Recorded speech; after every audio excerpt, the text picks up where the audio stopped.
আসসালামু আলাইকুম, সকলের উপরে শান্তি বর্ষিত হোক। আছে আমরা গত ২ দিন আমরা দুটো সমস্যা পেলাম। এটা হচ্ছে এরকম যে একটা ফোন এসেছিল যেখানে শর্ট ছিল। এখন এই শর্টটা রিপেয়ার করতে গিয়ে সে পুরো পাওয়ার আইসিটা ড্যামেজ হয়ে গেছে। শর্ট ছিল মূলত এলডিও শর্ট, কিন্তু সেই শর্টটা রিমুভ করতে গিয়ে সে পুরো ফোনের পাওয়ার আইসিটা ড্যামেজ করে ফেলছে আসলে। কারো কারো হচ্ছে যে সেই শর্ট রিপেয়ার করতে গিয়ে সিপিইউই ডেড হয়ে যাচ্ছে বা শর্ট হয়ে যাচ্ছে। কেন হচ্ছে এটা? যেহেতু আমরা ট্রেনিং ইনস্টিটিউট চালাই, আমরা আসলে বিষয়গুলোকে জানানো বলে প্রয়োজন মনে করছি, সেই জন্য আজকে এটা করা।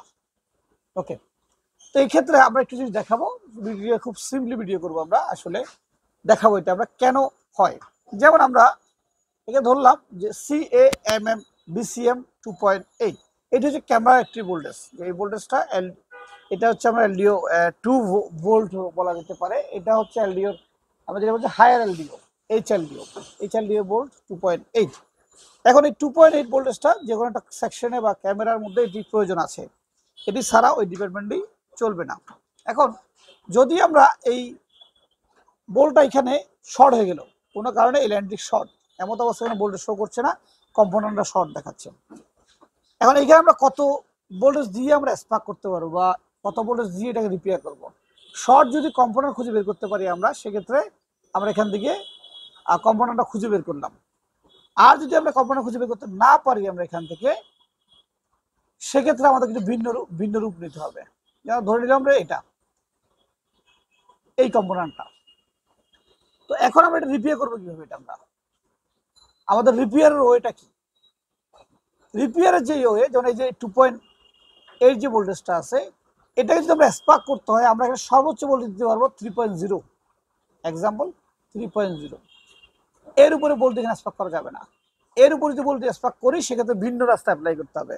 ভিন্ন রাস্তা কি? আমাদেরকে এটা যে আইসিতে সংযোগ হয়েছে, এটা যদি ক্যামেরা আইসি হয় ক্যামেরা আইসি, পাওয়ার আইসি হলে পাওয়ার আইসি, সেই আইসিটি রিমুভ করে আমাকে স্পার্কটা করতে হবে। যদি আমি 3 ভোল্টের উপরে স্পার্ক করতে যাই, যদি আমি এটা 3.6 বা 4.0 ভোল্টে স্পার্ক করতে যাই, সেক্ষেত্রে আমাকে এটা আইসিটি রিমুভ করতে হবে। নয়তো এই লাইনটা যে আইসির সাথে সংযুক্ত আছে, সেই আইসিটি মুহূর্তে নষ্ট করে ফেলবে এবং শর্ট করে ফেলবে সেই আইসিটি।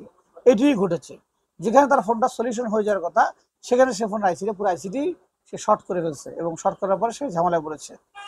ওকে, তো আমরা সহজ সলিউশন পেলাম কোথায়? যে আইসিটা, এটা আমরা যদি ভোল্টেজটা রিপেয়ার করতে যাই, আমাদেরকে 2.8 এর চেয়ে 3.0 আমরা স্পার্ক করতে পারি।